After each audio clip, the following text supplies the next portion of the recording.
Sometime within the next minute or so, somewhere on the planet, another big idea is being born. It might be a new song, a new product, who knows? And who knows how to make this idea grow and introduce it to the world? Let's find out. Welcome to The Next Big Idea with your host, Peter Gantner. The program is sponsored by kulaBrands, dedicated to help with branding, funding, and marketing the next big idea. And if that idea is yours, you want to pay particular attention to the particulars. Peter and his co-hosts and guests will explain just how it's done. If you happen to be an investor or just an interested party, you could benefit from the efforts of kulaBrands. You could become a part of their community of folks who want to help others and make money in the process. If that sparks your curiosity or wets your whistle, sit up and take notice. kulaBrands presents Peter Gantner and his guests on The Next Big Idea. Hello, everybody. This is Peter Gantner with The Next Big Idea, and of course, my co-host, Mr. Cory Moran. Hey, guys.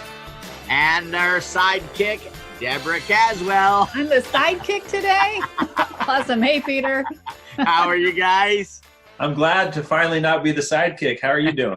I'm doing absolutely fantastic. Guys, today we've got a great show. We've got Trevor Brooks back with us. We had him on. We talked a little bit about HomeSafe and GunBaiL and his story. Today, we want to focus on this newest application that we're using this software for, and that is to help fight the coronavirus. We have a very unique approach that we're taking to this. Trevor, you with us, buddy? Yes. How you doing, Peter? Hello, everybody. We're doing absolutely fantastic. I know that Trevor has been burning the candle at both ends over the last couple of weeks, putting this new thing together. So Trevor, real quick, buddy, let's jump into this. Can you tell us about what HomeSafe is doing in this area, public health, and about what's going on with St. Louis and working with this? Yeah, sure. Thanks, Peter. So what HomeSafe first recognized early on about this pandemic is that the most dangerous thing that we perceive about the virus is that not so much as how it's being transmitted and to who, because we can find that out and we can quarantine them, but where. And I was just reading this morning where they said the thing that makes this virus so lethal and so contagious is because of the way that it sticks to other surfaces and survives. Other viruses right, the ability for one person to go to a gas station, pump some gas, who is infected, put that back on there, leave the gas station. The next person comes along, picks up the same gas pump. Now they've transmitted, they touch their face. Right. 24 hours later, someone else, now there's been maybe 50 or 100 people touch that gas pump. And then they all go, right. Yep. And then they start spreading it and touch their whoever and whatever. And so it's just that continual spread, which we heard a lot about, right? Community spread has been what they're afraid of with this contagion, right? With this. Yeah, so we recognize that, we built out early on very quickly the symptoms reporting, that kind of like a pre-screening tool. And, but we felt as though, as Doug says, we needed to do a deeper dive down into the weeds, right? We knew that there would be a lot of screening tools like any other medical tool, but right. So I can pre-screen myself if I think I have it. There are tools out there, and that's initially what was built for HomeSafe. You could go in and say, yes, you have it. No, you don't have it. But essentially, HomeSafe thought that's not enough, right? No, it's not enough, because just identifying who has the virus wasn't enough. We needed to identify not only who was asymptomatic, but we needed to identify the sites, which we call viral transfer sites. Okay, so it's just as you said, Peter.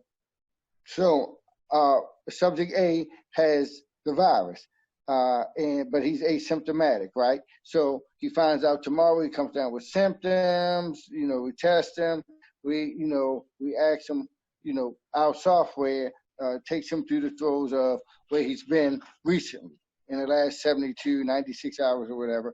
And based on that, we can tell where he was, and we can tell where subject B, C, and D was too, because we're polling the whole community through our app.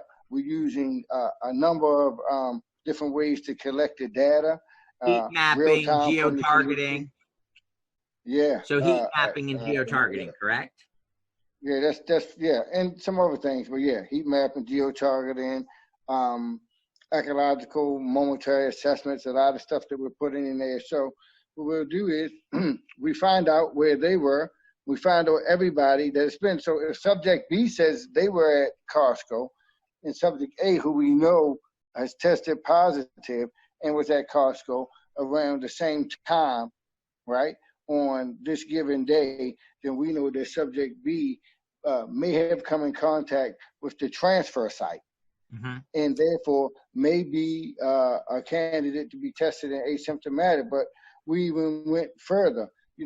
We'll be able to tell you where that asymptomatic person has gone and who else may have been infected and where they may have went. That way we can clean out everything. If we can identify the site, we clean them up, we make them safe for the community, and we can get back to work. Businesses can safely open to the public. Right now, we're on quarantine, but the public has to still go into businesses and shop. They have to go to different places. And a lot of these areas inside of these businesses that we have to go to and frequent have contaminated. Some of them are very contaminated. So although we're isolating the individuals, the virus is still transferring, it's still spreading. So the community, right. Yep. So we find out subject A has it. We quarantine them. But again, for 3 days, they had went to work, they had went to the gas station, they went to the store, they had went to all these places. And now also a business may clean. Let's say in the morning they clean, but in the afternoon somebody goes there. We can essentially say, hey, business, you need to clean again. You need to stop that spread. Oh, by the way, they use pump 7. So maybe they don't have the resources right now to clean the whole business, but they could go and wipe down pump 7 and stop that spread from maybe going to 20, 30, 40, 50, 60 people over the course of time.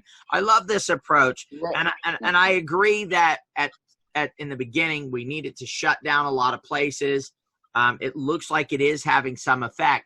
But the problem is that with the cost of our economy, and of course, not the financial cost, it's the mental. I know that at the end of 2008, I believe I read a report. I don't remember where it was at, but it said within a very short period of time, like 15,000 people committed suicide right after 2008 happened because of economic situations. They referenced that it was the financial situations they were going through that cost them their lives in this thing. So that right now, I believe, would be, if that happened in the U.S., more people than that have died up to this point from the virus, right? I think it's at 11,000 worldwide, and now we would be talking about the possibility of having 15,000 people in one country die from the economic impact of it. So there's got to be some type of balance. I believe we should be shut down right now. I believe that we should be doing what we're doing, but at some point we're going to have to go back to work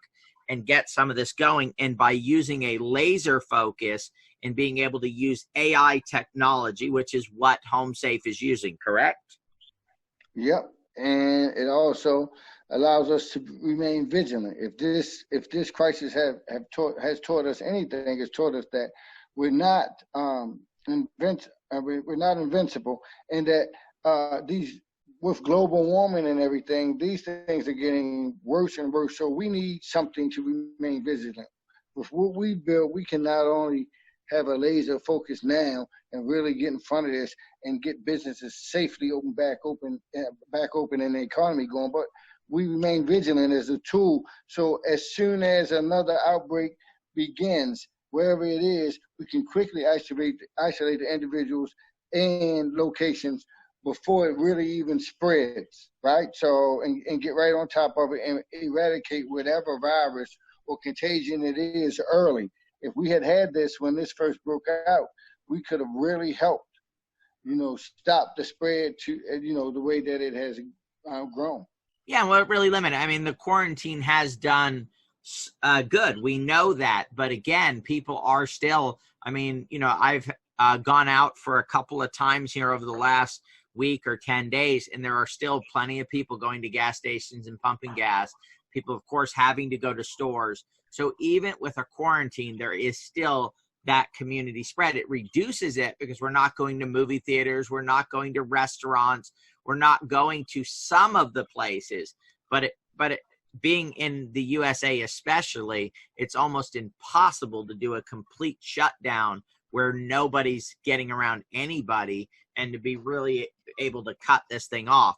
So, but with this laser focus idea, and we're coming up on the end of the segment, we're going to continue on, guys. We've got 3 more segments to go, and we're going to continue to discuss this and go through this. I want to bring Cory and Deb in on this. Deb has 2 small children, and I would love to hear about her effect. I know Cory absolutely loves going to the gym. He's an Orange Theory guy. He loves it. That's had to stop for him. So I do want to get into how this has affected our lives. But again, this is extremely important, guys. We're going to get more into this, into the second, third, and fourth segment of this. We've got our guest, Trevor Brooks, HomeSafe First, guys. And we're going to talk about launching this in St. Louis. Looking forward to seeing you on the other side of this break. You're tuned in to Better Living Radio, streaming worldwide across the internet, and you're listening to entrepreneur and thought processor Peter Gantner on the next big idea. Stay tuned. Peter will be right back. A health threat anywhere is a health threat everywhere. I'm Dr. Phil. A new coronavirus outbreak called COVID-19 started in China and is spreading to many countries, including the U.S. It's critical to get the facts about how to protect our friends and loved ones. While CDC is working with states and communities to stop the spread of the virus, health workers and emergency response efforts need our support. The CDC Foundation, a nonprofit organization, is focusing on immediate and critical needs that help protect our communities here at home and those around the world. We can all play a role in stopping this deadly virus. Get updates, learn how to protect your friends and family, and find out how to help. Go to cdcfoundation.org. That's cdcfoundation.org. Together, our impact is greater. This has been a public service announcement brought to you by the CDC Foundation. Better Living Radio is on the air, and yes, it's everywhere around the world. Are you wondering, hey, what's the big idea? Well, funny you should ask. Our show is called The Next Big Idea with Peter Gantner. In fact, we're back with more on Better Living Radio. We are back, guys, with our guest, Trevor Brooks, HomeSafe First. So real quick, Trevor, where do people go to see about HomeSafe First? Can you give us the website? www.homesafefirst.com. And we have, you want to hit the public health tab once you go on there. We have public safety and public health. We still have a HomeSafe First application that stops school shootings and gun violence as well. And that is HomeSafe, the number 1 SE, correct, Trevor? So it's HomeSafe, the number 1. Yes, Safe, the number 1, all one word. Okay, excellent. Very good. So, guys, that's where you can check it out. Okay, so, Trevor, let's talk about right now. We built this technology. It is being implemented in St. Louis, correct? Yes. Okay, can you tell us a little bit about that? How did that come about, and why St. Louis? Well, we had already been working with the St. Louis Circuit Attorney's Office to implement the HomeSafe First public safety application that I just mentioned. And we were due to launch with the school system in conjunction with the Circuit Attorney's Office for that public safety initiative. The day we were due to launch, they were shutting the schools down because of the COVID epidemic, and it got us to thinking, what can we do? How? Because this is an open and alert system for anything community. So, we decided that day after talking to the school board that we could change our application to address some of the fears of the students going back out into the community with the schools being shut down. What if some of them don't have parents, some of them, don't have really good family structures? What if they get sick? What if they catch the COVID? What if someone around them catches the COVID and that's their only support? And now the kid doesn't have any way to really communicate with any of adults. So in that way of thinking, we started to think, well, how could we fix or alter or really upgrade HomeSafe first to accommodate a function to serve that. And what we came up with is, well, why start with the kids? Why not the whole community? And so HomeSafe First Public Health was born, and we started building it out. And, the rest of the story, we added in the AI and the things. And now we have a really powerful and effective tool to help isolate the virus outside of the body where it's vulnerable, and help to eradicate it and to stay vigilant to keep it eradicated so that it doesn't, raise its ugly head like this again. Now, and prior to this happening, we were already working with AWS, Amazon Web Services, with the HomeSafe project. And this new application that we've built is in conjunction. We're using a lot of their technology, a lot of their stuff. They've worked hand in hand with us. And I do want to give them the props that they deserve. AWS has been fantastic in helping us move this along. Can you give us a little bit about that relationship there, Trevor? That began last year.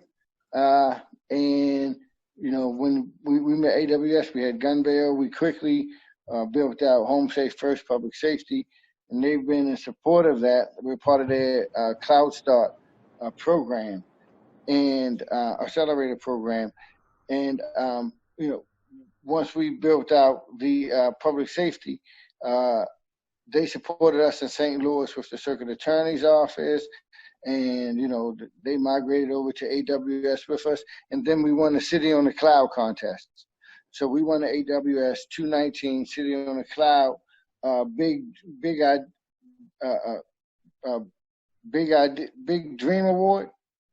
Right, Dream Big Award, yep. Yeah, Dream Big Award. Dream Big Award. And that was in December. And, so they were already in support of us launching in St. Louis because the product had won their Dream Big Award, and they had been already supporting us through their Cloud Start initiative. And, but from there, like I said, we pivoted a bit and we upgraded to the public health function. And they, of course, given the current pandemic, they saw value in that. And they've been continually supporting us, and and how they supported us in this particular instance is they introduced us to some of their most coveted resources, which is artificial intelligence, and us being AWS APN, and so as kulaBrands too, is an AWS APN, and also our developers. It's just one big family. I mean, I know. Yeah, it is. It is definitely awesome. And guys, the reason why I refer to this as we is, just so you know, and Trevor just covered that, is this is a HomeSafe First. GunBaiL is a kulaBrands project. We saw this, just absolutely went, man, this is a brilliant idea from the GunBaiL perspective. And since then, it's our software team has developed and built the technology. So Trevor came up with the concepts, the ideas, the flow of it.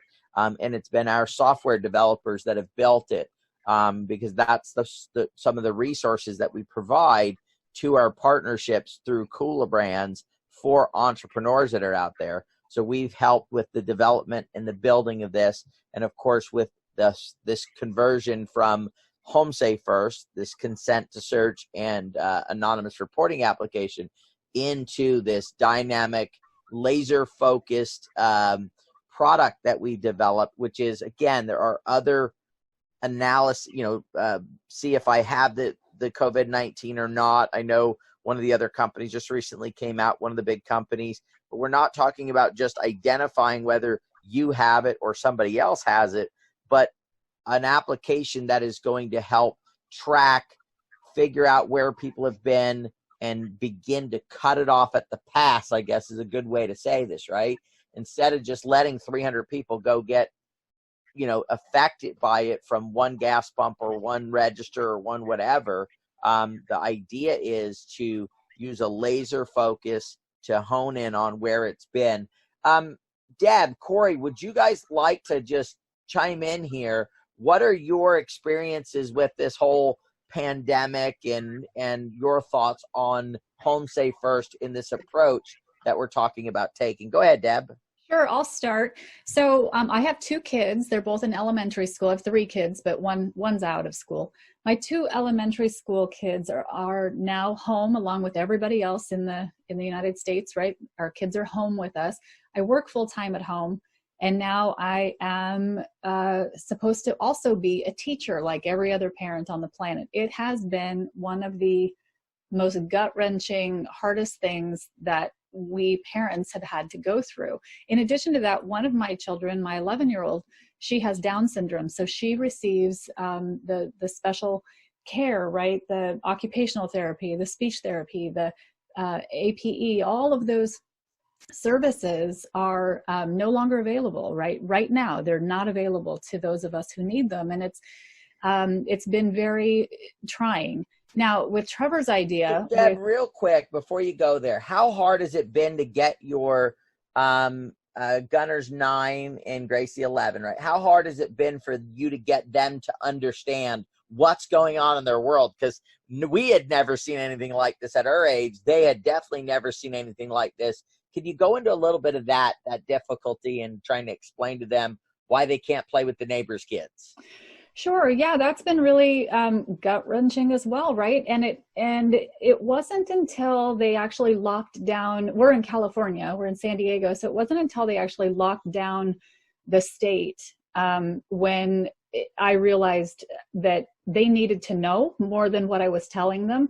So as part of our science projects at home, I found some, how germs transfer kind of videos to show them and to help them understand why washing our hands is so important and all of those things. But I had to be it was that Friday night when we got word that we were shutting down. I sat my children down and I talked to them about the severity of this pandemic. And it was the hardest thing I've ever done in my life. And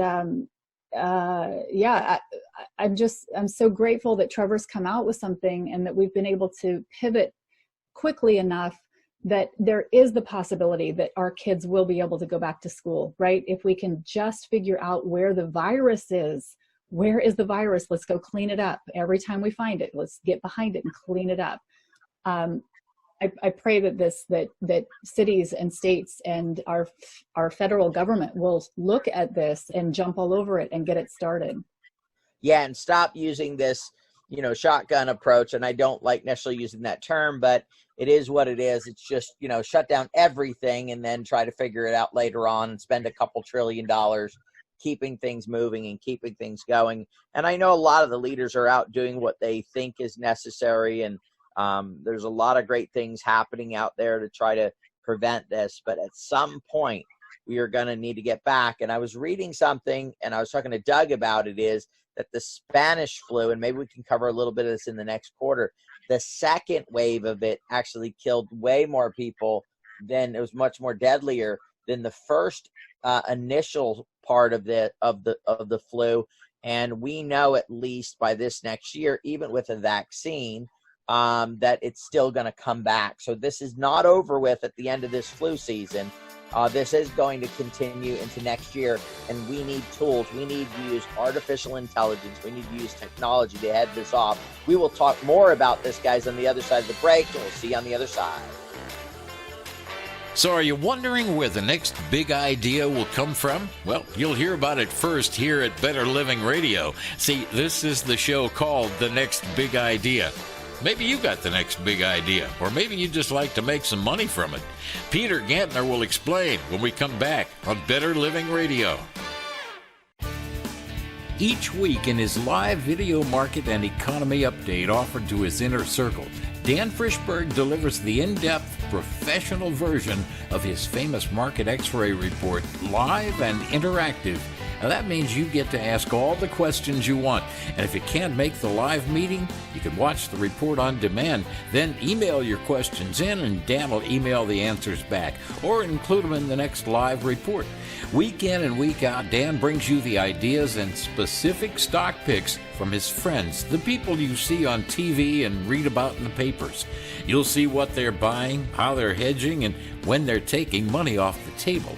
At last, you'll get to see how the insiders negotiate the institutional macro bonds that billionaires on Wall Street rely on, the ones almost everyone else never even heard of. When you become an Inner Circle member, Dan will share with you his lifetime of experience and guide you to the best teachers, the best stock pickers, the best option strategists. And you'll be invited to exclusive working vacations in beautiful locations for the Inner Circle only, where you'll rub elbows with some of the most famous investors on Wall Street. So, how do you value the lifetime of skill and experience of a top investor on a mission to share it all with you and help you become one of the few winners? If you've been listening to Dan for a few years, he's likely already made you tons of money, or even more important, saved you from losing a fortune. Now, there are limits to the capacity of the online video sessions, but right now, for a limited time, Dan's offering you the position of charter subscriber, get this, for less than the price of a cup of coffee a day. For all the info or to subscribe, just simply click on themoneyman.com. Themoneyman.com. Welcome back to Better Living Radio and this amazing idea for a radio show. It's called The Next Big Idea. Rather ironic, wouldn't you say? Hey, if you've got an idea, you might want to talk with host Peter Gantner or one of his guests here at Better Living Radio. Oh, look, here they come now. All right, guys, we're back with our guest, Trevor Brooks, with HomeSafe First, and of course, my co-host, Cory. So, Cory, you are somebody who is dedicated to health, fitness. We're going to Orange Theory, I believe, just about every day. And that now has really been affected with you as well. Lisa's working at home now. Reagan's home. Give us your perspective on this whole thing from where you're at, buddy. Yeah, absolutely. I work out 6 to 7 times a week. I go to Orange Theory, and it's a staple in my habit, in my life. And so health is number one for me. Big impact there. Of course, everybody around the gyms. At first, they started separating, making space, lessening the classes, stuff like that, and then it just came to a complete halt, like the rest of the world. We as a family, we try to look at the positives, of course, and being able to get out in nature, enjoying the running in the natural sunlight and stuff like that. But it's affected us as a family in that we're learning, we're adapting, and really learning how to filter information. And anywhere you turn, you're getting, this is what it is, and this is the right, from doctors and from politicians and stuff like that. But focusing on the positives and wow, just seeing Trevor's World Safe, HomeSafe First implementation. We went through it the other night and just took a great look at it, and I shared it with quite a few people. And the integration and the reporting capabilities, everything that's involved with it is exactly what we need in this world right now. And I just do really hope and pray that somebody that has decision-making capabilities and the higher-ups just take a hold of it, because, all the stuff we're seeing out there, my wife and I were talking about, for lack of better words, just the garbage that's out there. And, why cannot somebody get a hold of what Trevor has already prepared long before, it's been ready. So praying for that to happen. It's an incredible application and software. So thank you, Trevor, for that. And thanks, Peter, for letting me speak. Thank you, Coy. We're just trying to save lives, and it's been a really wonderful time working with the kulaBrands and the engineering team to race to get this to market, you know. Well, and we're going to talk about some of the challenges that have come up from that. But I want to ask you guys a question. Has anyone else realized how much you touch your face since this has happened, right? They're like, don't touch your face. I don't really touch my face that much, but then now you're conscious of it. So you're like, oh my God, I touch my face like every 60 seconds, it seems like, right? Peter, when you said that, when you said that, I had my finger in my eye, scratching my eye. I can't believe how much I do it. It's amazing, you know, adjusting my glasses, things like that. I just never realized how much we touch our face, and it's very hard to break that habit and move forward from there, but we definitely need to do that. All right, Trevor, let's jump into challenges, buddy, because there's always going to be some challenges that come around, especially, and I want to talk to the entrepreneurs out there. You know, people think, oh, wait a minute, I've got an application. I can sell this to a government, a city, an organization, a big organization. Guys, I'm going to tell you from an entrepreneur perspective, your best bet is to develop products that you can sell to individuals. Large organizations, especially government, are very slow to act, and it's very hard to get them. Now, once you can make it happen, it could be huge, and it could be a giant leap forward, but it's much easier to sell your product directly to consumers to begin with, and then go after the big ones later on. So, Trevor, can you go into a little bit about how tough it has been, because your initial product, GunBaiL, was for cities, states, municipalities, and now the same with HomeSafe. It is really for these organizations. Can you give us a little bit of the background on dealing with this, and then bring it to the current version of HomeSafe, working towards getting a city like St. Louis on board and moving it forward there? Well, in the beginning with GunBaiL, we realized, it took us a while to realize that we were in a program, and that our customer was not the end users, okay, which would be the community members and citizenry. Our customer were the agencies that dominated public safety for those communities, which were the police department or the circuit attorney's office or city council, a number of different traditional agencies, traditional governing agencies. So in doing that, we found out that there were different kinds of, we had to have federal funding, right? We had to have things like CJIS, which is the criminal justice information system, right?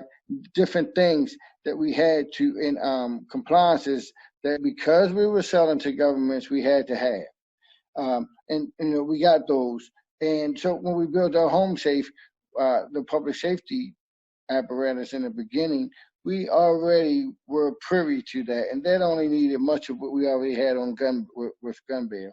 But once we switched to the public health, we had to get a whole different set of compliances and adhere to a whole different set of requirements for different things. And one of them was HIPAA, and that's the medical profession's equivalent of the seizures, you know, and you know, we got that. But even so, when loading to the app stores,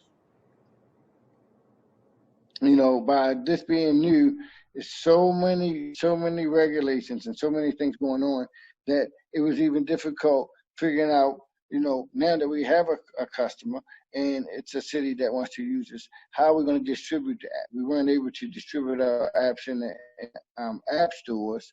So, you know, we came up with different ways, right?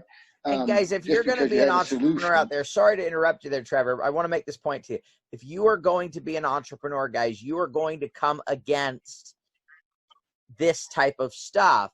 And it is so important for you to come up with solutions as fast as possible. You cannot focus on the problem.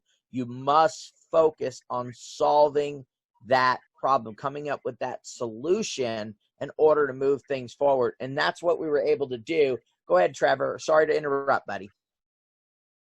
No problem. So yeah, we were able to come up with a solution that actually fit our business model and our customer better than it being in the app stores.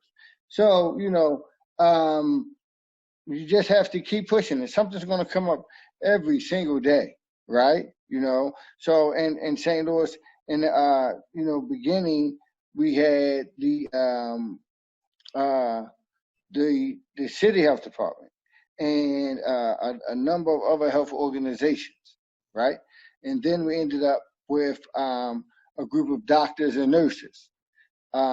But all of this, that want to help, and they'll fill the calls through our omni-channel call center or cloud-based omni-channel call center through Amazon Connect. It's been it's a learning curve, and you just have to keep going. It was a time when we thought we had everything with GunBaiL, and then we had to keep growing, and then that grew into HomeSafe, and now it's growing into public health as well. But look at all the products we had. Now we are a full suite of products for cities. So Trevor, and we're not going to stop here. We have.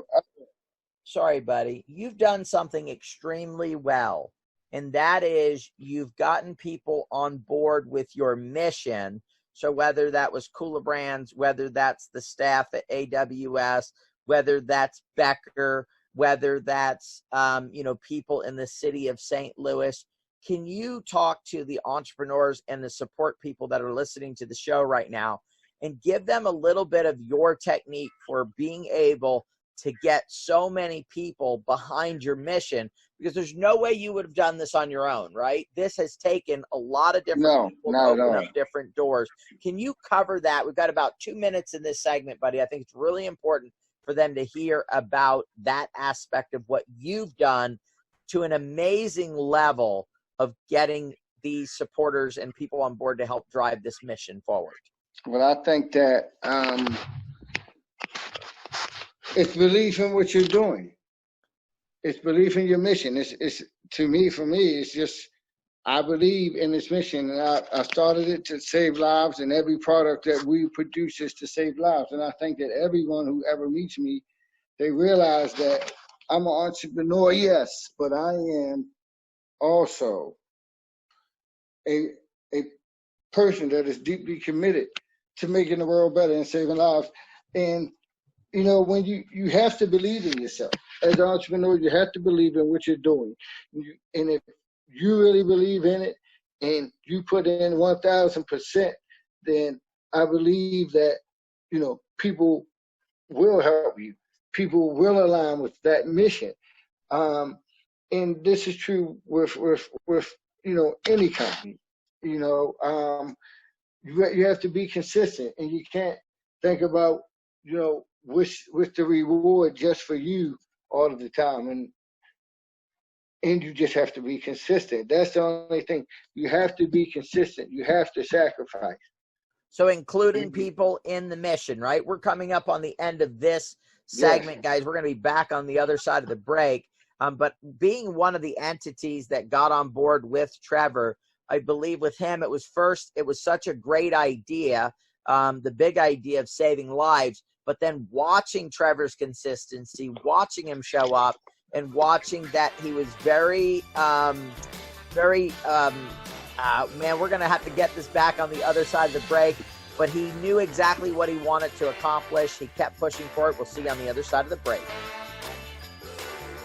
You're tuned in to Better Living Radio, streaming worldwide across the internet, and you're listening to entrepreneur and thought processor Peter Gantner on the next big idea. Stay tuned. Peter will be right back. A health threat anywhere is a health threat everywhere. I'm Dr. Phil. A new coronavirus outbreak called COVID-19 started in China and is spreading to many countries, including the U.S. It's critical to get the facts about how to protect our friends and loved ones. While CDC is working with states and communities to stop the spread of the virus, health workers and emergency response efforts need our support. The CDC Foundation, a nonprofit organization, is focusing on immediate and critical needs that help protect our communities here at home and those around the world. We can all play a role in stopping this deadly virus. Get updates, learn how to protect your friends and family, and find out how to help. Go to cdcfoundation.org. That's cdcfoundation.org. Together, our impact is greater. This has been a public service announcement brought to you by the CDC Foundation.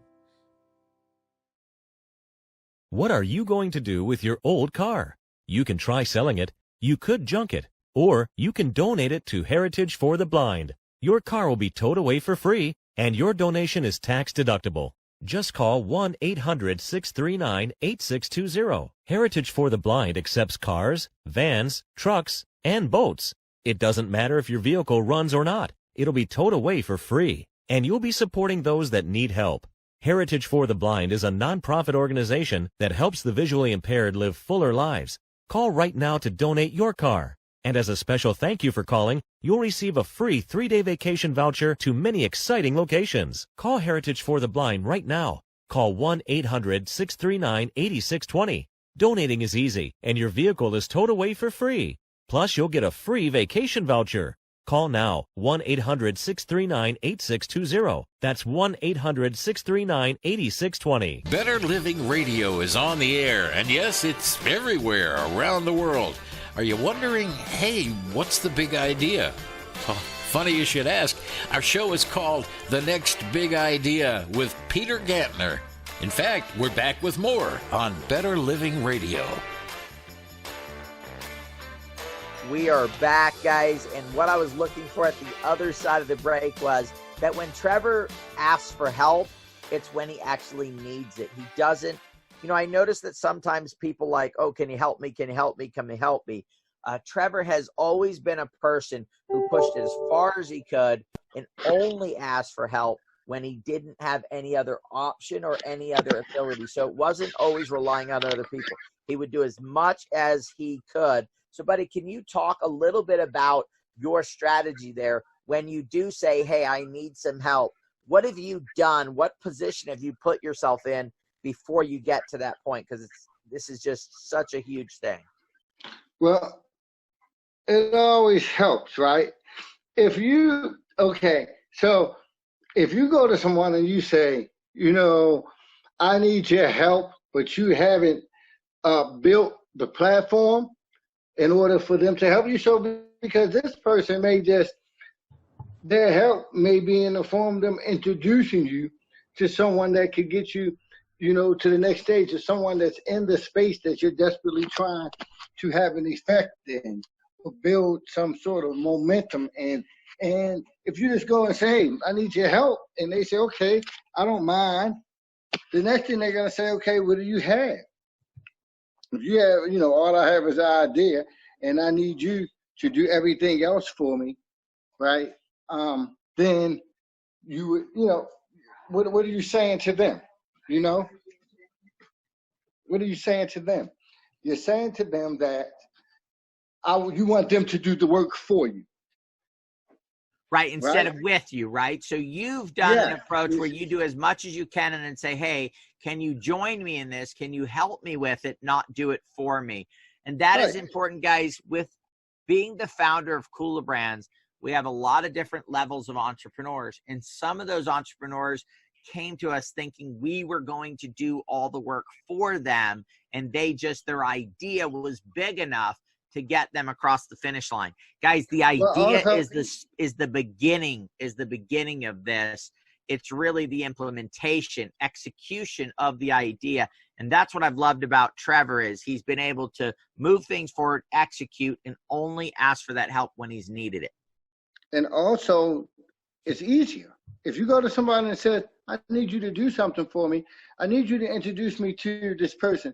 But, don't worry, I've already built the product, or if I haven't built the product, I have everything that I need. When I came to kulaBrands, and, I didn't have a full product, but I had, the very first thing was I had a working prototype. Yeah, you've defined it as well, right? You had a clear idea of what it is you were trying to accomplish, right? Because that helps people say, oh, I can help here because I understand what that person needs. And I knew what I needed, where it was. I've already built the initial bridges to it. So I was saying, hey, I just need a little bit of help. And that's how it began. And when I came and said, I needed some development help now, because it happened in stages. The first stage with kulaBrands wasn't development. It was the traditional, model of kulaBrands is to, help a company raise funding. Branding, marketing. Yep. Mm-hmm. Right. And so we did that, and, that worked out well. We found out we had a wonderful, partnership. Every entrepreneur isn't going to fit to every model, and every model not to every entrepreneur or community or family or staff. But we just seem to mesh really well. So the second, it went on, and we needed a little bit more, and it's so hard to find dedicated investors, guys, right? So a lot of times there's a lot of value in to continually build with the investors that you have. And if you continue to create value, then you should be able to secure reinvestment, or continue ongoing investment if you continue to create value. But creating the value is on you. So what I did was I got to a certain point, and then I said, well, I'm going to need this built out. But I went and did everything that I could, getting all of the wire frames. I didn't have that much money, but the money that I did have, I spent to get me the tools and things that I needed to present to the kulaBrands to build what I needed. I didn't say, hey, now I need this built, and I don't know what the concept is. I don't know how it's going to look. I don't know. I brought the whole thing to them and said, this is how it's going to look. This is what the floor is going to be. These are the wire frames. This is, what it's going to need to say. These are some of the guidelines that we're going to have to go through. So it was very simple that I was trying to create more value for the investment in me and in our products, and that I had really thought it out, figured it out, and already transversed most of the canyon. And again, we just needed a little help, which was the heavy lifting in this case, because the development cost the most. But I think it was easy to justify given how much research and how much I had put it together in seeing the market. Well, what I'd love to get right now is Deborah's perspective on this, because this is an application. Deb, would you have ever, without being part of being a support network, so you didn't come up with the idea for GunBaiL, right? That was Trevor's idea.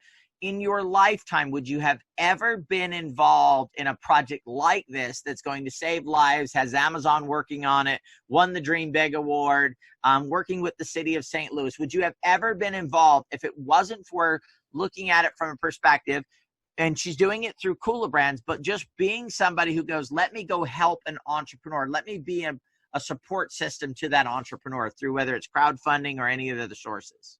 Yeah, no, never in my wildest dreams did I think that I would be this close to helping with a solution for a pandemic. First of all, I never thought in my lifetime or in my kids' lifetime that they would ever see a pandemic.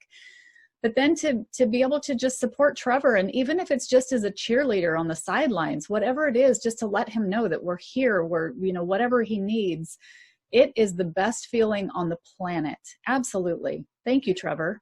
Well, and I think that if you put it to the perspective for a lot of people out there, that a lot of people in sports has their favorite team, right? Maybe it's baseball, football, basketball, whatever sport it is, guys.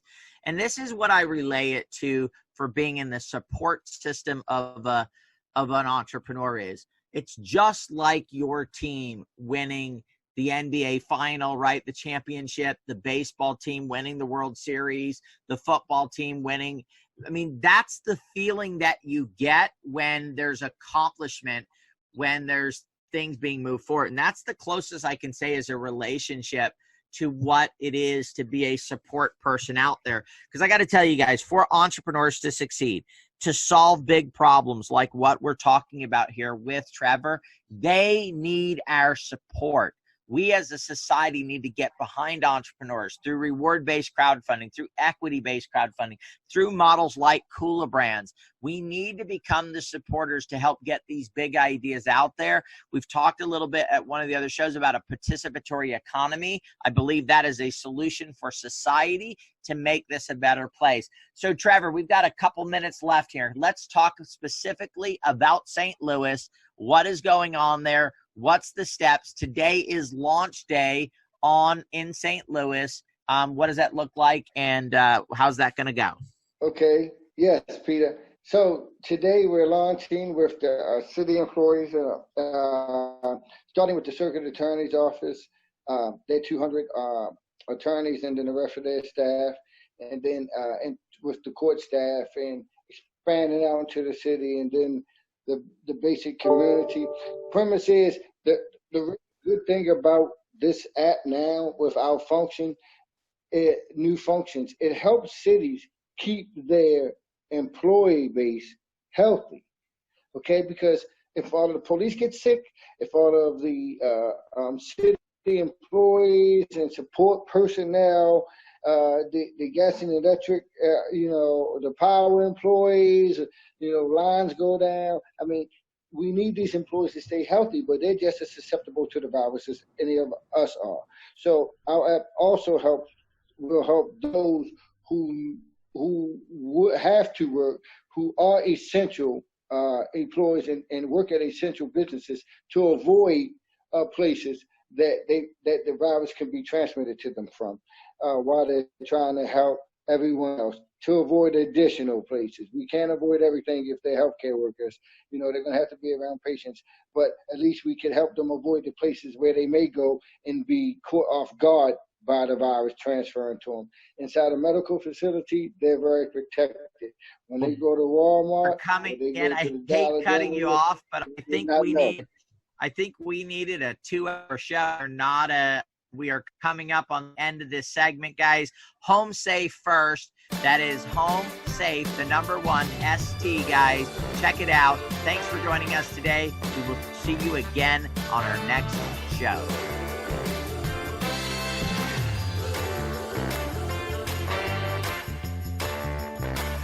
Did you ever imagine that these little inventions like radio and the internet, that there was a time when they were considered the next big idea? And yet, here you are today, having just heard a program called The Next Big Idea. Peter Gantner is your host. He's one of the founders of kulaBrands, and they can help you whether you've got an idea of your own or you just want to get in on the ground floor of the next big thing.